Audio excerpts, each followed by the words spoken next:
ghouls and gals, welcome back to my channel. My name is Taylor and today's video is going to be a vampire themed reading vlog. I absolutely love vampires. I love vampire movies, TV shows, books. Looking back on my favorite books lists for the past couple of years, it is very rare to find a list of my top 10 favorite books of any given year where there's not at least one vampire book on there. So I figured with it being spooky season that I would dedicate a whole vlog to reading a variety of vampire books because I love the genre so much and because there were so many brand new vampire releases that I was really excited to read. So I figured why not just have a whole dedicated vlog for it. So I did pick 4 books for this vlog and I tried to make them very different reading experiences. I'm filming this intro after having read all 4 of them, so I'm saving my thoughts for each individual book. I give every single book that I read a synopsis throughout this vlog, but I intentionally tried to pick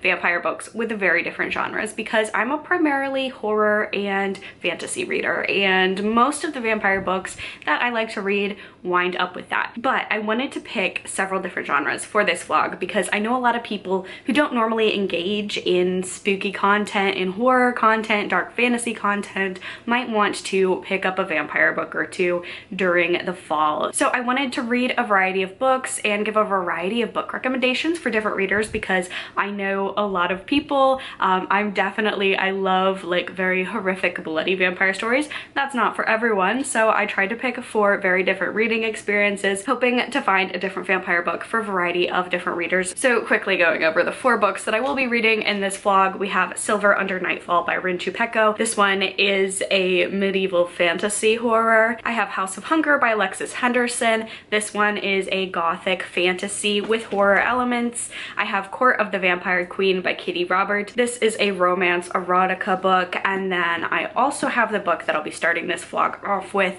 Reluctant Immortals by Gwendolyn Kiste. And that one is more of a literary fiction pick. So I did have a lot of fun with this vlog. Very different reading experiences for me for all 4 of these books, but I'm really excited to talk about them all, and hopefully you can find the perfect vampire book for you in this video. But without further ado, let's just go ahead and get started. I'm going to be starting off with Reluctant Immortals first.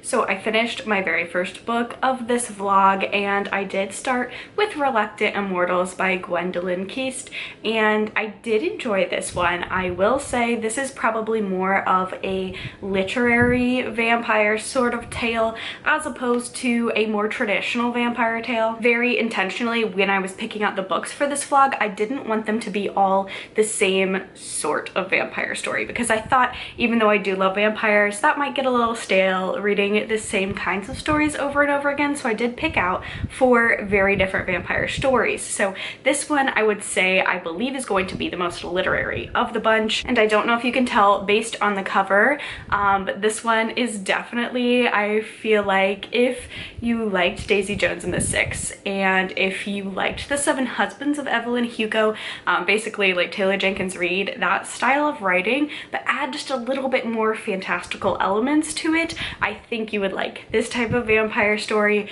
Definitely very literary. So we are following 2 very reluctant immortals. We're following Bee and we're following Lucy in 1960s California. Neither of them wanted this immortality, so that's why they're kind of drawn to each other. Each of them were made immortal by a very abusive male character from their past, one of them being Dracula and then one of them being Mr. Rochester from Jane Eyre. Now I don't think you have to read either of those books to enjoy this story. I do recommend it because I do think you can get a little extra something out of this one having read both of them, but really I feel like as long as you know that they're like books and it's kind of meta in that way, then you'll be fine. But definitely I think you get a little more enjoyment kind of knowing about these books, having read the books, knowing the stories, and then kind of the retelling of this story, because both of these women are not the main women, the main characters of these stories. These are the women, the victims that kind of died before before were just kind of discarded in their own story. They're very much both haunted by that fact because they are in present day at this point. They're in present day 1960s California, and the story of Dracula and the story of Jane Eyre are actually stories, and they have to kind of live with this trauma and knowing that no one really sees their story as their own story. They're just kind of victims in these great men's stories that weren't actually that great. They were kind of abusive. Now, at the beginning of the story, we start to see that Mr. Rochester and Dracula, even though both women think they've left their pasts behind, are coming back to haunt them, and they have to figure out what to do about that. So this was a very short one. I do think it's a speedy read. Definitely if you like period pieces, just anything 1960s, California, Summer of Love, that type of historical fiction, you're definitely going to get that vibe in here. When it comes to vampires, definitely like an immortal sort of story. These characters are Lucy as a vampire, as we would traditionally think of vampires. B is undead in a different sense. There is not a lot of maybe what you'd think of traditional vampire stories to be, like blood-sucking and like finding victims and all of that. Not really so much in here. We're kind of dealing with being a victim of a vampire, a victim, and kind of having your story being transformed into something else. So I did think that was very interesting, very meta literary. So if you enjoyed that, I think you would like this. Honestly though, this seems to me this would be a fantastic summer read. I don't really get fall vibes from this. This is it's very interesting because it's a very bright and cheery sort of vibe. Most of this book does take place during the day. So we have like this scenery and this backdrop of the Summer of Love and just kind of that sunny California vibe, while also dealing with kind of dark internal struggles and also like creatures of the traditional night. So honestly, kind of more of a summer horror. I hesitate to say horror, definitely more of like a literary horror. And I would say the horror level, the gore level on this, if you can read Jane Eyre and Dracula and be fine, you'll definitely be fine reading this one. I thought it was an enjoyable story. Ultimately for me, it didn't lean as fantastical as I would like. It leaned a little more literary, a little more historical fiction, and like obviously 1960s more recent historical fiction. I'm more of a fan of like historical fiction from a long time ago as opposed to the more recent.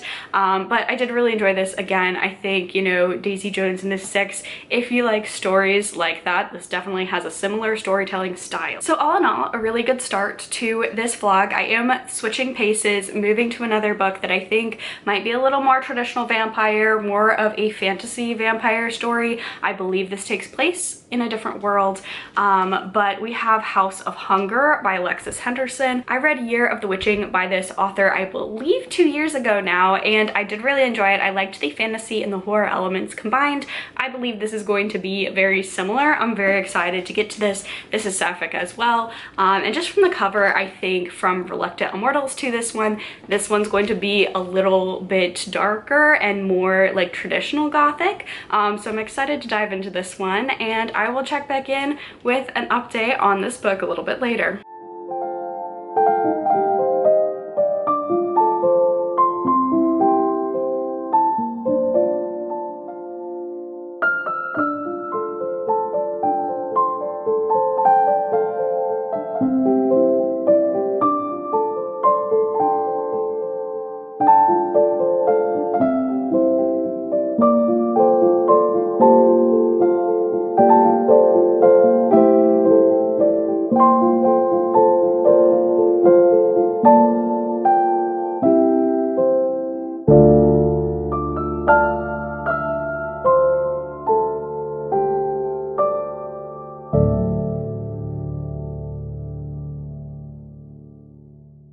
Alright, so second book of the vlog done. I have finished House of Hunger by Alexis Henderson. This one definitely felt more like, not a traditional vampire novel, but if you think of vampire literature. This probably rings more true to that as opposed to the last book I read, which was just a more literary journey. So in House of Hunger, I would describe this as like a horror fantasy. If you've read The Year of the Witching by this author, very similar vibes where it feels like our world, but it's a different world with some fantasy elements in there. So we're following our main character, Marion, and she grows up in the slums. She has a pretty like tragic backstory. This world, I would say the equivalent of it would probably be like a Dickensian England almost, for the conditions for the working class. So she is really down on her luck. She doesn't have a great living situation, doesn't have a great quality of life, and she pretty much will do whatever it takes to get out of the slums and give a better life to herself. Now, her salvation might come in a very strange way. She sees a newspaper ad. In the paper wanted a blood maid of exceptional taste and talent to serve one of the northern houses of the continent. So she applies for this position, and by applying for this position, you give some blood to one of the tasters that was running the ad, and her blood was deemed very delicious. So she gets sent up to the north where she becomes a blood maid. Pretty much it's like in fashion in the north, or at least that's what the south believes. It's in fashion for these nobles to have blood maids to drink blood for what they consider to be like restorative purposes, almost like hot springs or something like that. They believe that if they drink others' blood, it will cure them of ailments and make them more youthful. However, Marion starts to suspect that all this bloodletting is actually going towards a darker purpose, and at the very center of the House of Hunger is the very enigmatic Elizabeth, and she is someone who Marion immediately falls for and has to kind of play this game of cat and mouse and to determine kind of what her ulterior motives were for being brought here and how much she can personally overlook to just have a better station in society. So I did enjoy this one a lot more, I would say, than Reluctant Immortals, just because this is more of a usual genre for me. I love fantasy, I love horror, I love dark fantasy as well. This is a very gothic fantasy, I would say. My biggest complaint for this one, I totally feel with the amount of world building and the amount of lore building and like the magic system and all of that, this definitely could have been a duology. So this story wraps up pretty nicely. However, it totally could have been fleshed out and be made into a duology. So that's what I would say my biggest critique of this was, but I just wish I had more. I felt like the story could have benefited from being more of a slow-paced, slow burn sort of story. It was sapphic. There is like a romance, but like a very Crimson Peak gothic-y sort of romance, not like a smutty romance. But yeah, my biggest complaint was just that I just wanted to be in this world a little bit longer, because I felt like once we got introduced, especially because like the dust jacket has more than kind of my synopsis of what I just gave. So I feel like, especially reading the dust jacket, I feel like it takes a lot of time to get to that point, and then once you're in this House of Hunger, in this world, really exploring everything, I just wanted more time. So I did feel like it was a little bit rushed, and this is on the shorter end. I say shorter end, but I just finished like an 800-page book last week. So it is only about 280 pages. So definitely, I wish I had more, but I did really enjoy it. Alexis Henderson is a very solid writer for me, and I would definitely say while her work is adult, if you're a YA reader and you're looking to dive into adult, I would say if you are already familiar with fantasy horror or darker fantasy, definitely if you're looking for books to kind of get into the adult genre, then I would definitely check out her work, because I really enjoyed The Year of the Witching, and I also enjoyed this one as well. So definitely a success. I did like this better than Reluctant Immortals. And now moving on to book 3. Now this one is the one that is the most traditionally out of my comfort zone. I definitely picked it because I knew I was going to be pushing myself out of my comfort zone, and that would be Court of the Vampire Queen by Katee Roberts. Now I have read and enjoyed fantasy romance in the past. I do like Sarah J. Maas. So I've read fantasy romances. I think this is going to be more like erotica or smut with fantasy elements, as opposed to like a fantasy with heavy romance. I'm not sure, but I wanted to read a lot of genres in this vlog. I wanted to kind of sample a lot of different genres, so literary fiction, fantasy, gothic horror, and then some romance. So yeah, out of my comfort zone, but we're gonna try it. I've heard really good things about Katee Roberts. She's a very popular romance writer. Court of the Vampire Queen. I like a good vampire queen, I guess. And it's pretty chunky, but yeah, I'm very nervous. But I'm looking forward to diving into this one and seeing how it goes.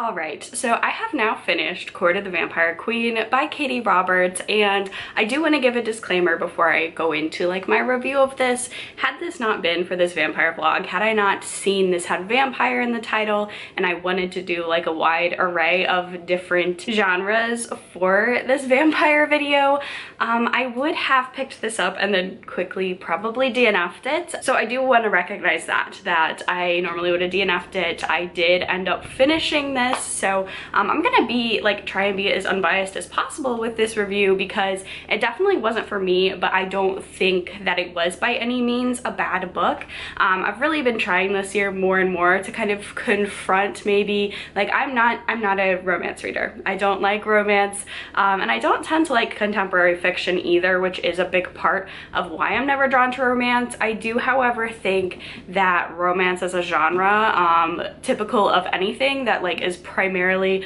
women dominated, like as a space, gets like a lot of undue and unwarranted critique and criticism, and like is mocked. So I have like a lot of friends who read primarily pretty much only romance. I'm not trying to knock it as a genre, and I'm really trying to kind of dive more into it and pick some up occasionally, and not be how I used to be, which is like, oh, romance is not for me. I don't like romance. So that's why I've been trying to kind of read some fantasy romance, because a large part of probably why I don't like romance is because I don't like contemporary stories. So that's what I've tried to do, some fantasy romance. However, this is very much definitely a romance. It's erotica. It does have a plot, but it's very secondary to the steamy, spicy scenes in here. I do think those were written pretty well. So pretty much from page 3 onwards, we dive into the spice. There is a plot, but the spice is pretty much at the forefront.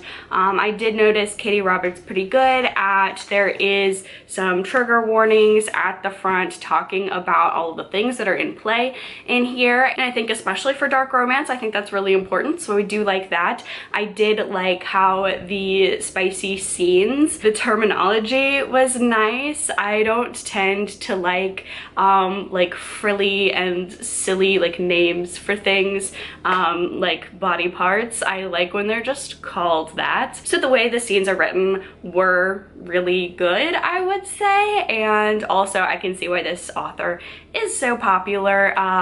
This is a good book for that, I suppose. Just really, it was my own fault. I was picking it up hoping that it would be like a Sarah J. Maas situation where it would be like a fantasy plot, and then like some steamy scenes scattered throughout. However, this is pretty much just a whole lot of steamy scenes, and there is kind of a plot.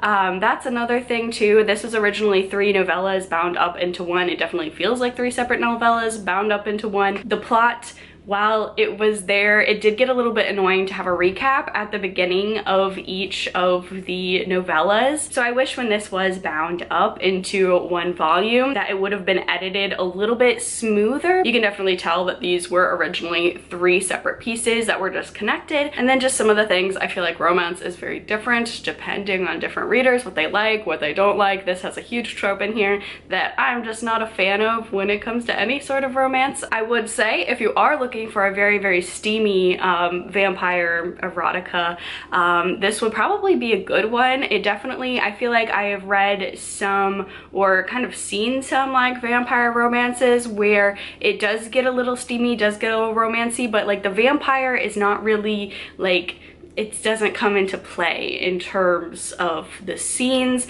This one, I would say you know at all times that these are vampires. So yeah, it's just not for me, and that's okay. I tried it, I gave it a good shot. I could definitely see why Katee Robert is really popular. She's good at what she does. Just I tried it. It's not for me. I'm definitely not adverse to like fantasy romance and like romance heavy fantasies, but I definitely need a little bit more of a plot than what this genre does. So yeah, not for me. But if you're into vampires, like if you're into vampires and you're looking for a steamy book, this would probably be a really good fit for you. Now moving on to the final book of this vlog, and that is going to be Silver Under Nightfall by Chupeco. I'm really excited. This is their adult debut. This is a fantasy. It's been compared to fans of The Witcher and Priory of the Orange Tree, so yeah, I'm excited. I don't know much about The Witcher. I love Priory of the Orange Tree though, and I am a fan of vampires, so I'm excited to dive into this one.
So I finished the final book of this vlog, and I'm so happy to report that I'm ending on a very high note because Silver Under Nightfall was my absolute favorite book of this whole entire vlog, and it might be up there for one of my favorite books of the year. I absolutely loved this. So this book takes place in a fictional world, fictional fantasy world that is very much a medieval setting. We're following our main character, Remy Pendergast, and he is a vampire hunter. Now, he has a little bit of a mysterious past that no one, including his father, will talk to him about. There's rumors that he might be half a vampire, even though he's a vampire hunter himself. He's a bit of an outcast with the other vampire hunters because of this reason and a few more. However, when something mysterious starts taking hold of the land and a new different strain of vampires starts emerging into something a little less like vampires, a little more like zombies, he might find himself having to team up with vampires, his enemies, or so he thinks,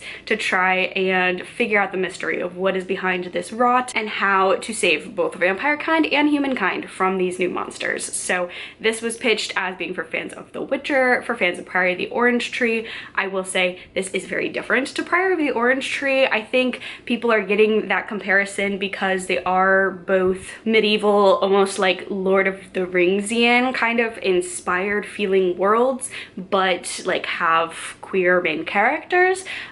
So this one definitely, I would say Rin Chupeco, they're so good at writing conflict and battle scenes. I had a really good time enjoying those. So I would definitely say yes, if you like Priory of the Orange Tree, you'll probably like this book as well. Not because the plots are similar or anything like that, but just if you like that medieval fantasy setting and you like queer main characters, I think that's probably where it's coming from. I would probably say I don't know a lot about The Witcher, but The Witcher in terms of world building maybe and like creatures in it, that would be a good comparison. And then I've also heard Castlevania, which I've also never seen, but I have seen a lot of positive reviews talking about if you like Castlevania, you would like this. So there you have it. I really enjoyed this one. This one I actually ended up buying the audiobook through Libro FM because I was just having so much fun and I didn't want to put the book down, so I wanted to listen to it. So that really gives me a good indicator of where I feel like, because this was a library hold, all of these books I got from the library, but this is the one where I purchased an audiobook because I definitely want to go back and reread this again at some point. Definitely, I feel like if you're a big fantasy person, that's really going to appeal to you because this one does have a lot of fantasy style battles and fantasy style combat and just like the world built up. It's a very familiar sort of setup, but I really loved it. The characters are fun. This does also have some romance in here. Lots of like implied and then like fade to black sort of scenarios, but this does also deal with polyamory in a very positive way. So it does tend, it kind of gets a little bit spicier in terms of romantic tension, but definitely not as much as Court of the Vampire Queen. So yes, I really loved this. Yeah, this is probably one of my new favorite books of the year. It was just a whole lot of fun. It's everything I really love about fantasy books, and then also like the horror aspects of the vampires. I thought that was done really, really well as well. I mean, I enjoyed the process of this vlog a lot, but definitely I'm really excited to get at least one book that I know is going to be an absolute favorite of mine. Now, in terms of different readers finding different books through this vlog, I do think I accomplished that. So all 4 of these books, I would say 3 of the 4 deal with romance for some sort of degree, and I will say all of these books did have some sort of queer representation in them, whether it be main characters or like really close secondary characters. They all had a pretty prominent queer element to them. I would say the one with the least amount of romance is going to be Reluctant Immortals. The one that has the absolute most romance and most explicit romance would be Court of the Vampire Queen. Now, if you are someone who does not like spooky things, can handle maybe some aspects, you've maybe read some historical fiction before having to deal with like real life atrocities, something like that, you enjoy hard-hitting literary fiction, but you're looking for something maybe a tad more spooky and whimsical and supernatural for spooky season, I would recommend Reluctant Immortals. If you're someone who really enjoyed Jane Eyre or Dracula, this one would be a good pick, as well as if you do enjoy like the 1960s, that sort of vibe, you're definitely going to get that with this book. Now, all of these are adult titles. However, if you are someone who really enjoys YA as a genre, but you like adult fiction as well, or if you are someone who reads YA fiction but wants to read adult fiction, or if you're someone who just really likes Crimson Peak or good gothic with some romance horror, I would recommend House of Hunger by Alexis Henderson. If you've read Year of the Witching by this author, the tone is very much the same. I like that both of these books have a definite vibe. Alexis Henderson has a very clear voice in her storytelling, and I think both of those would be absolutely perfect for people who are looking to get into adult fiction. It's just very, very readable in a good way. You want to sit down and read the whole entire story, and even complex world building is laid out very clearly for you, and you get really immersed in the story. If you're someone that primarily reads romance or erotica and you are looking for a book that is that, you want a spicy story with lots of smut for you, but you're looking for maybe something a little more festive, a little more autumnal than just a normal contemporary romance, Court of the Vampire Queen, this is definitely going to scratch that itch for you. This is lengthier than a lot of other romances that I've seen. However, it does have 3 specific parts. So this is a pretty easy read to pick up, put down whenever you want. And that 3 parts makes it a lot more readable than the very chunky exterior would suggest.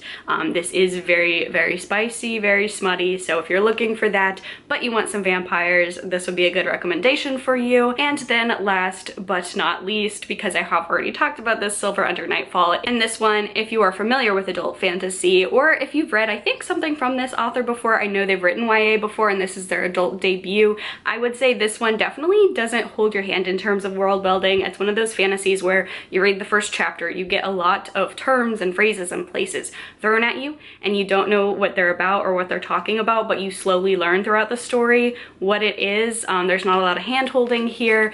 There's not a lot of info dumping. You just have to figure it out. So that's why this one, I feel like maybe not the best introduction to beginners of fantasy, but if you do like that medieval feeling of fantasy, the Witcher, Priory, the Orange Tree, those are pretty apt in like the time of place and vibe of fantasy. And I would also say if you enjoyed the action of Interview with a Vampire, but you also really liked the lots of gay yearning subtext in Interview with a Vampire, this is that, but more explicit, because there is action, there is a plot, there are mysteries to uncover, but there's also like that burning desire from Interview with a Vampire, but it actually goes there.